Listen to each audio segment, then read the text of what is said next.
Hi, beautiful black women. My name is Abby. In this video, we're talking about why men hate unmarried and child-free women, not because they're neutral or indifferent, but because they're deeply threatened by the power these women hold when they refuse to play by patriarchy's rules.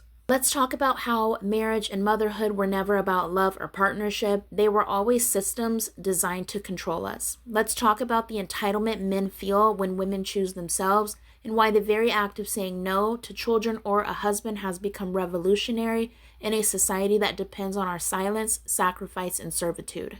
Men don't hate unmarried or child-free women because they're just confused or still healing. They hate them because those women represent autonomy. A woman who doesn't want a husband or children is a woman who cannot be easily controlled. And for a lot of men, especially the ones raised to believe that women are supposed to serve them, that autonomy is terrifying. Patriarchy survives by attaching a woman's worth to marriage and motherhood. So when a woman chooses neither, she's not just making a personal choice, she's directly rejecting the very foundation of the system that keeps men in power. Marriage for centuries was never about romance. It was an exchange of property, a business deal, a way to ensure male dominance through law and religion. When a woman got married, she legally became the property of her husband. Even today, when you tell men you don't want marriage or children, they take it personally, like you're robbing them of something they're entitled to. And in their mind, you are. You're denying them access to your body, your time, your emotional labor, and your unpaid service. That's why they get angry. Not sad, not disappointed, but angry, because it's about power. And it goes even deeper when you start to unpack how men use pregnancy as a tool of entrapment. A lot of women don't realize that some men intentionally try to get you pregnant, not because they want to be fathers, but because they know once you have a child, your options become more limited. It becomes harder to leave.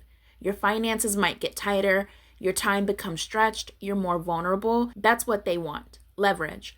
So when you say you don't want children, you're disrupting a very old playbook, one they have depended on for generations to keep women tied to them no matter how badly they treat us. And if a man ever tries to trap you, hopefully you'll be down at that clinic with $500 and your dignity intact. Don't let them trick you into sacrificing your entire future just to give them momentary satisfaction and lifelong control. Because once you're a mother, they could abandon you, emotionally, financially, or completely. And that's even if they were even present in the first place. Now, this is the part a lot of people sometimes ignore. You can do everything right. You can get married, plan a family, follow all the rules, and still end up a single mother, or worse, a married single mother, carrying the full burden of parenting while a man sits in the same house doing nothing. These men want the image of a family without the responsibility. They want the credit for being a provider while you do everything. If you ever speak up, you're ungrateful or you're emasculating him. So whether you're single or married, the outcome can be the same. Exhaustion, resentment, and a lifetime of unpaid labor. That's why they hate when you don't sign up for it in the first place. When you opt out, they lose their favorite scapegoat. Because who will they blame when life gets hard? Who will they leech from when things go wrong? You. That's why they shame women who are single moms and women who are child-free. It's never about outcomes. It's always about control. The truth is, men believe they're entitled to women's services. They think cooking, cleaning, nurturing, and birthing are our duty as women. So when you reject that script, when you say, no, I don't think I want to be a wife, or I don't think I want to be a mother, what they hear is, I'm denying you what you deserve. That's why they lash out.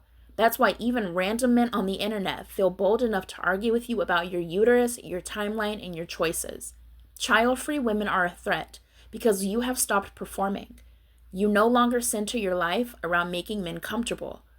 Women are not sacrificing ourselves to become martyrs for family, legacy, or tradition, and that terrifies them because it means the game is changing.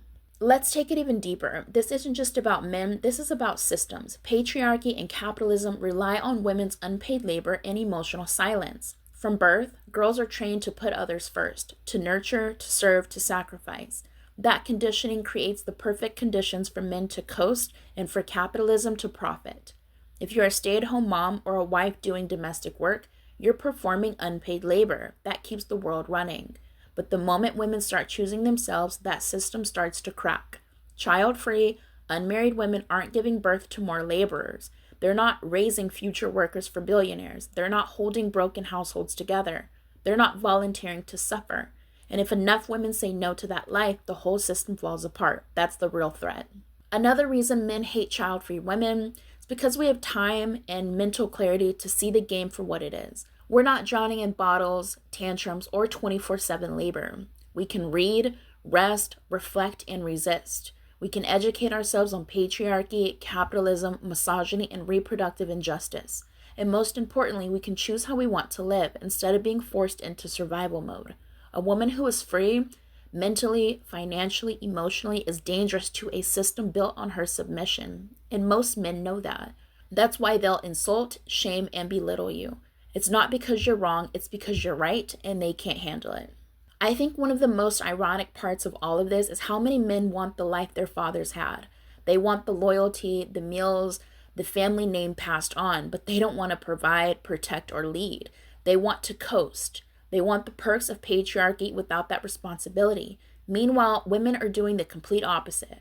We're actively trying to avoid the lives our mothers and grandmothers lived.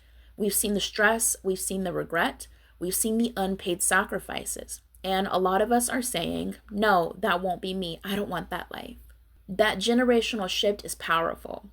And it's why the pushback is so aggressive, because women aren't afraid to walk away anymore. And men are realizing they have very little to offer when control is off the table. To all the Black women watching this, I want you to know that choosing yourself is not selfish, it's revolutionary. You're allowed to want love, children, and partnership, but you're also allowed to want peace, freedom, and joy. And if choosing those things means saying no to a man, to marriage, to motherhood, then that's a choice you should be proud of. You're not broken for being child-free. You're the threat because you have dared to stop sacrificing yourself for a system that never loves you back. To all the Black women watching this, I hope you know that I love you so much. And until my next video, bye.